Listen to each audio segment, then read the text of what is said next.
Revelation chapter 20, a reading from The Remedy, a New Testament expanded paraphrase by Timothy R Jennings M.D. Then I saw an angel coming down from heaven.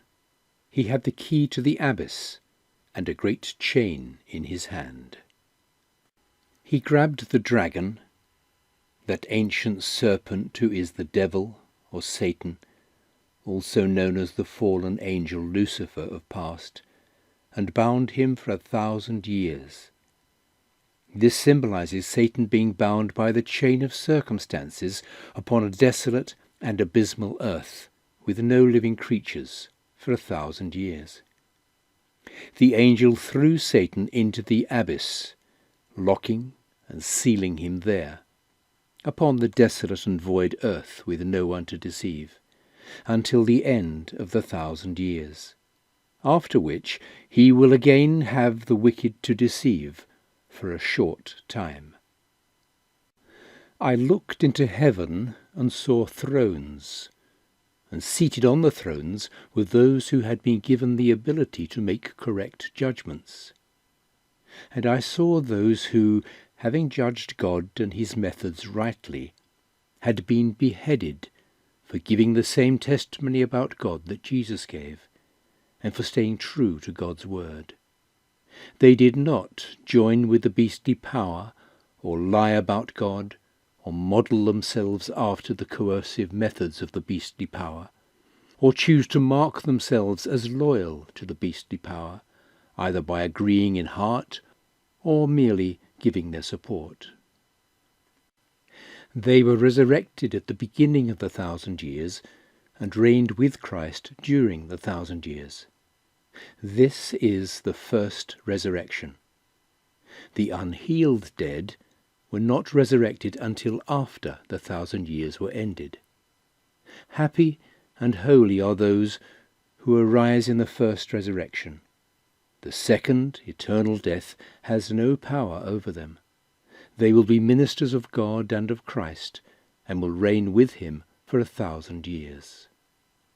When the 1,000 years are over, the wicked dead from all human history will be resurrected, and thus Satan will be released from his prison and will again go about deceiving the nations from all over the world.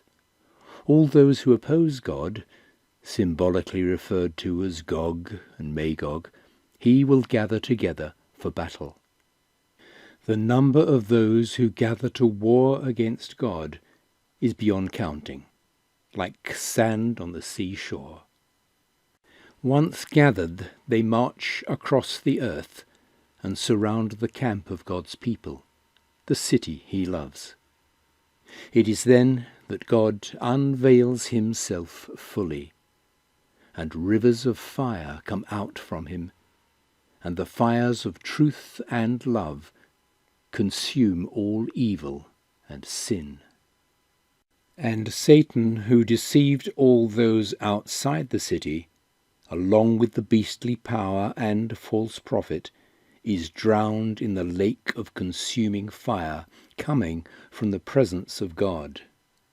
They will suffer torment of mind and agony of soul, as the fires of truth and love burn through every lie, distortion, and self-deception, consuming all deviations from God's design.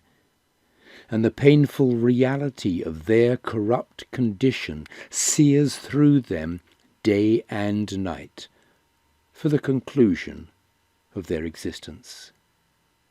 While this was happening, I saw a great white throne and the one sitting on it.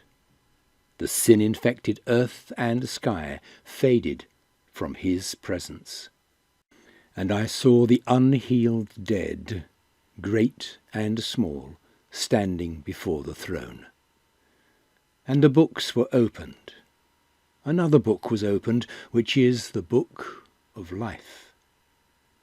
The dead were diagnosed according to the reality of their condition, developed throughout their lives by the choices they had made, exactly as recorded in the books.